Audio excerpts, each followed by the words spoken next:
Hello Chipsters, it's Gav. Welcome to another one of my videos. I just wanted to show these Steel Fist Miniatures English Civil War that I've, well, let's go through it.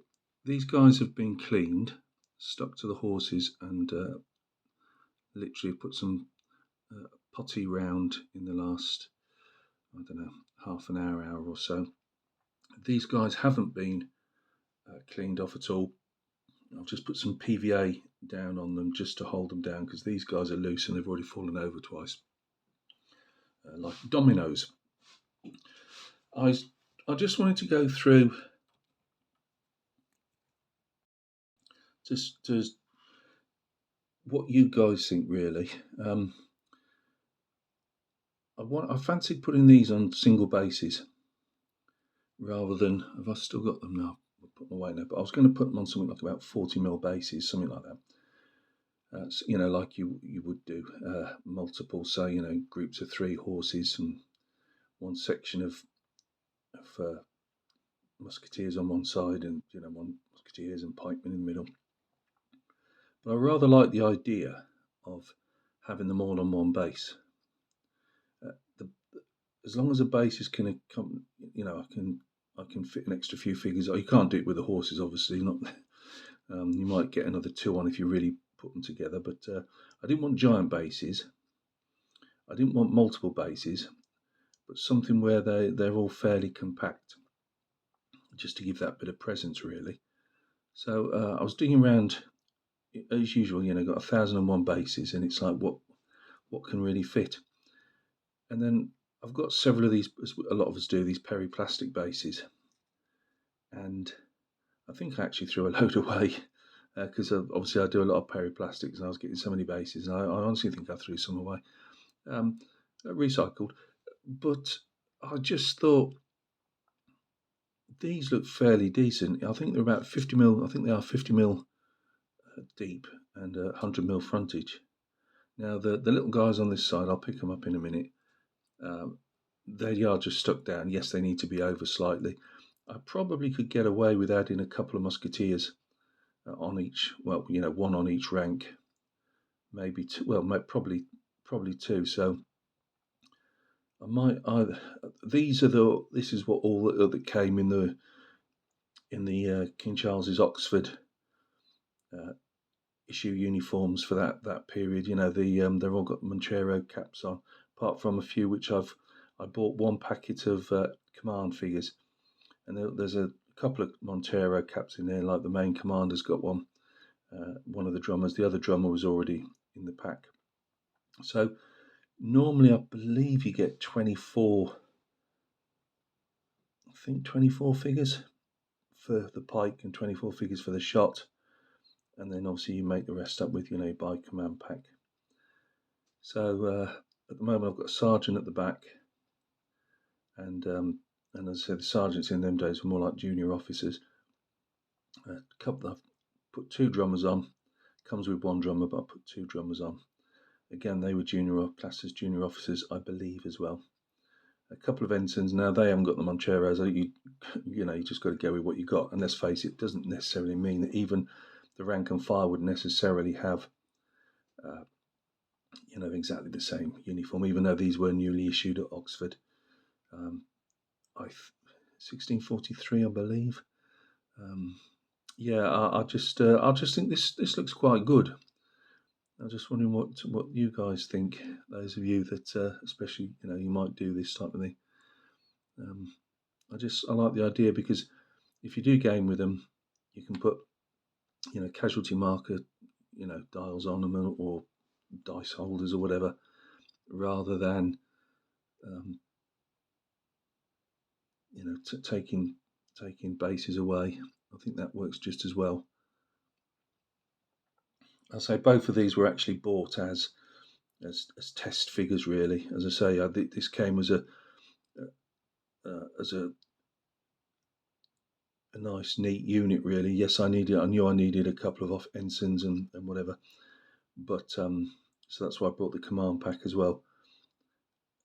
But it just came as a nice, I didn't have to get. It was just to see how they painted up, really. That's what I'm trying to say.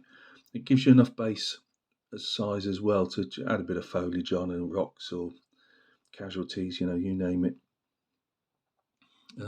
Horses are a lot more compact, but then they would be compact as well. A lot of the cavalry, well, they say the cavalry was probably better than the infantry, as you needed to have that bit of extra about you anyway. But I mean, I would imagine normally the cavalry would be fairly, um, running at the enemy with as a block rather than all spread out. Of course, unless the guys are so new that they can't really control the horses, or commanders can't control them. But I wanted a fairly deep pipe block, and I know, well, I don't know, I think, because by doing the epic, that the ensigns and that would often be actually inside the pipe block when it came to the actual toe-to-toe slugging it out, I believe. But before main engagements, I think they came out, because obviously the staff, the poles that held the colours on were a lot shorter, weren't they? And they tended to wave them round rather than, having later poles that would go all the way to the ground or fit in a holster. So yeah, and these are all marching. I mean, yeah, I understand these are marching. These are coming forward, and the command packer actually stands still. Not much I can do about that. So yeah, the little guys, the infantry, they're going to be pushed. Obviously, I'll take them off because they just come off clean. I'll do that with, when I'm doing my bottle tops. The bottle tops are just PVA as well. I use that 10-minute PVA that goes off. You just sometimes I'll just pull off, other times just put your scalpel. Well, don't flick them off obviously once they're painted, but yeah, come off quite easy. So these guys will come off easy there. So I'll make them a bit more neater. As usual, it's going to be a bit of a bind getting the bases covered.